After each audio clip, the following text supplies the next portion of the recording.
Hello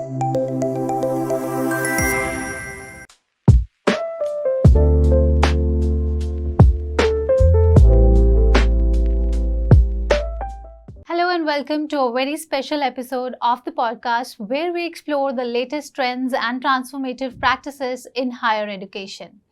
I'm your host, Professor Divya, and today we are having a truly exciting session lined up. We are diving into a dynamic topic that is reshaping classrooms across the world. Case-based teaching by Harvard Business Publishing Education, and more specifically, how it is taking root and flourishing right here at CU Online. But what makes today even more special is that we are joined by two incredibly inspiring leaders from Harvard Business Publishing Education. It is my absolute pleasure to introduce our chief guest, Ms. Gabriella Elmi, Senior Director of EMEA and Asia Pacific at Harvard Business Publishing Education. Gabriella has over 2 decades of global business experience spanning Europe, the US, and Latin America. Since joining Harvard Business Publishing in 2013, she has been the helm of shaping innovative strategies for global education. She is not only a brilliant strategist, but a passionate believer in the power of education to create dignity, opportunity, and meaningful change. Gabriella, we are so honored to have you here. Thank you. Now let me introduce to our guest of honor, Mr. Devesh Mehta, Director for Higher Education across South Asia and Middle East at Harvard Business Publishing. Devesh brings with him over 17 years of experience in digital innovation, marketing, and education strategy. He is a trailblazer when it comes to building experiential learning models and has helped institutions across our region evolve their teaching practices. His work is all about making education more inclusive, impactful, and aligned with real-world challenges. Welcome, Devesh. We are delighted to have you here. Thank you, Divya. It's truly my pleasure to be here and to experience CU's hospitality on the campus. Has been truly inspiring. Thank you. Yeah. So we can start with the very first part, which is we know that case-based teaching and case-based learning has been universal. So how do you think, can you put some light on how these case studies are so universal and impactful? Sure, Divya, this is a great question. So Harvard Business case-based method has been at the very heart of Harvard Business School for more than 100 years. And cases are real stories, and that's why they are so impactful. That's how we learn. We learn through stories. As human beings, we learn through stories. And these stories are real. The more they resonate with us, the more they are impactful, because they don't only touch our heads, they touch our hearts. And when we learn, we say that we learn by doing, but also by reflecting. So they also touch our hands somehow. Yeah. So that's where the meaningful learning happens. Yeah. So case-based teaching is it is different from the classroom learning. So it is helping the learners at Harvard Business Publishing Education as well. Yeah, so it helps the learners because the cases put the learners at the center. Yeah. They are put in the role of the protagonist of the case, and they have to take decisions in real time. They have to take decisions in a very safe environment. So they have to analyze the case, they have to work in teams, work with their peers, and then discuss in the classroom. So what they develop is skills. It's not only about the knowledge, it's not only about the theories. Of course, the knowledge and the theories are there, but what they develop is long-standing skills that will help them not only in the classroom, but will help them in life. Yeah. And the jobs of today might not be the jobs of tomorrow. Yeah. And that's what the case method is all about, is developing those skills that will be long-lasting skills. Yeah. And the most important one is learning how to learn. And that's why the case method is still so relevant after 100 years. Yeah, definitely. And to you, sir, how do you think, in Middle East and in South Asia, a part of the region, how do you think these methodologies are developing there? I think it's in both these are exciting regions. We've been seeing a lot of disruption happening lately, especially like more close to home in India. I think one of the disruption has happened in India's education ecosystem in last few years. It's not happened in multiple decades. So what has also been instrumental is the macroeconomic factors as well. There's been disruption by Gen AI, there's been disruption around future of jobs, and there's also disruption on the learner's attention span with a new Gen Z coming in. So the methodology of active learning has become far and more in the forefront than on the passive mode of learning. Yeah. Whereas Gabriela mentioned, we're keeping learners in the forefront and then keeping them as a core protagonist and making them involved. And learning by doing is far, far more, you engage more and you absorb more compared to just being a passive listener. And with the lower attention span of the current generation, it's more important to bring in something more engaging, something they resonate with it, and don't go with the archaic, some of the material which existed. I think that's been the most heartwarming experience, especially like in India, across undergraduate, postgraduate, online programs, how this methodology is able to really prepare students for the future.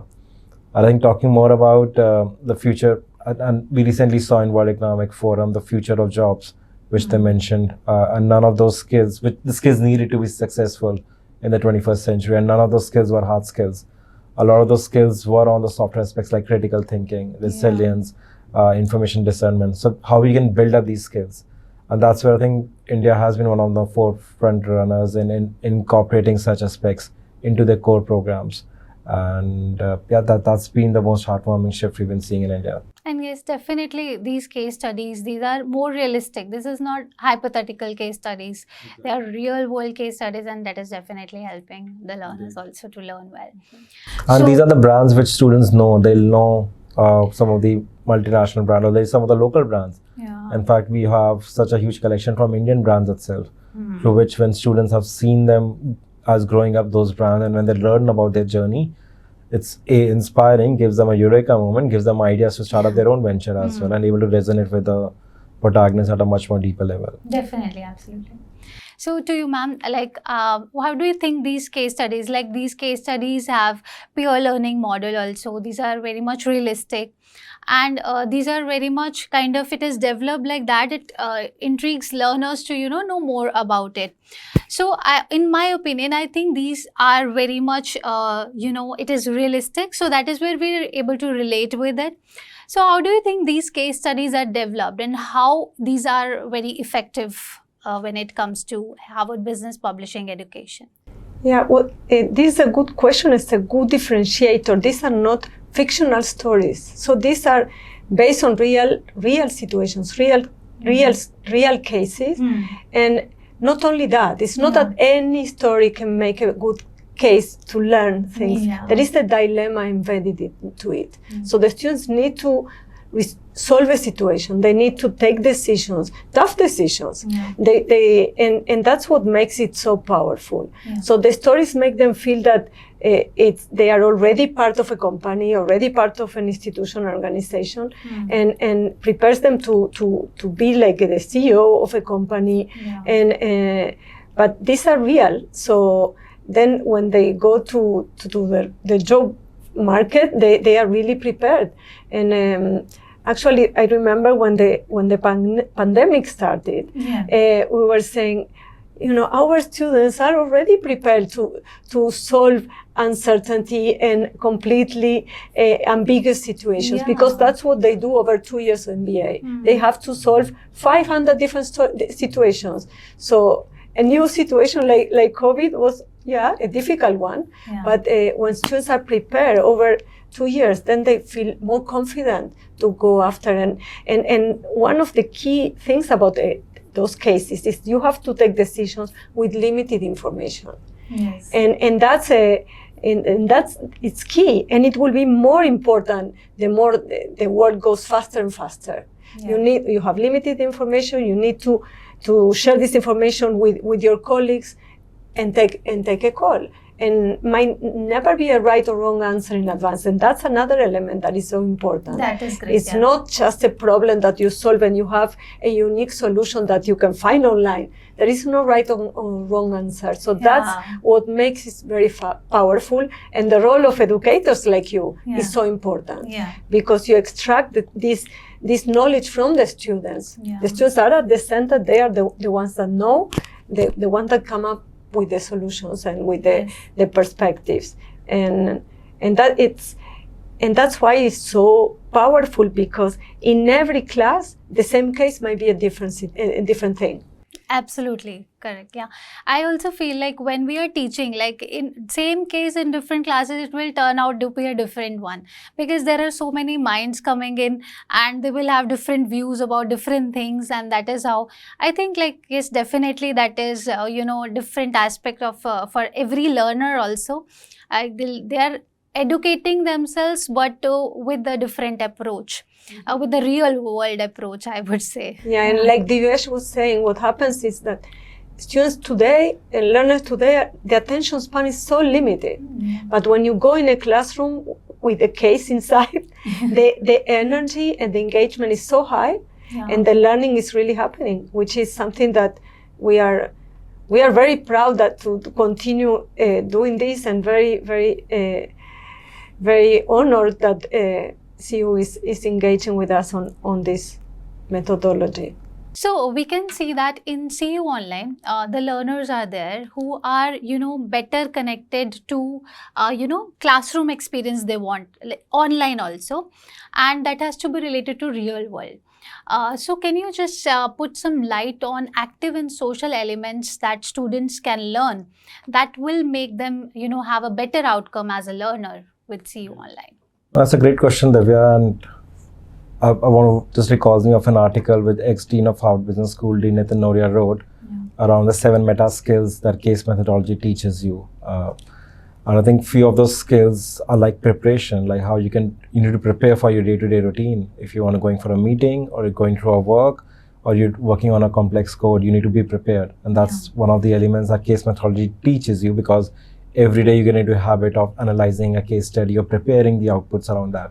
The elements of collaboration, I think we all learn by collaborating or learning from each other. Definitely. And that's again another element of case methodology, because you collaborate with your peers, your classmates, come up to the and accept the different observation, different viewpoints of your peers, and come at a common ground. And there's no right or wrong answer of case methodology. Yeah, definitely. And there is a skills like on a day-to-day basis, there will be people from different specialities. How you're able to even differ with them or even accept them. So if you can have a different viewpoint in your head, that's again a very powerful concept. So I think in addition to these 7 meta skills, which Dean Nitin Noria mentioned, I think the elements of social interaction and it's more active mode of learning. It's not passive. You're completely involved and immersed in the experience, and you go through the story and we learn more by stories. Pretty much if you're able to incorporate that in teaching some of the traditional topics as well, that's where the eureka moment happens for students, and you never know when the next idea or the next unicorn coming in from the students of CU Online. Absolutely, yeah. So thank you both for your time and for coming in here, and thank you for your collaboration as well with us with CU Online. So to our listeners, if you are an educator looking to bring case-based learning into your digital classroom, or a student curious about how these cases can spark your thinking, stay connected with CU Online. This is just the beginning. Until next time, this is Professor Divya signing off from CU Online Ed Talks. Keep engaging and keep leading with purpose.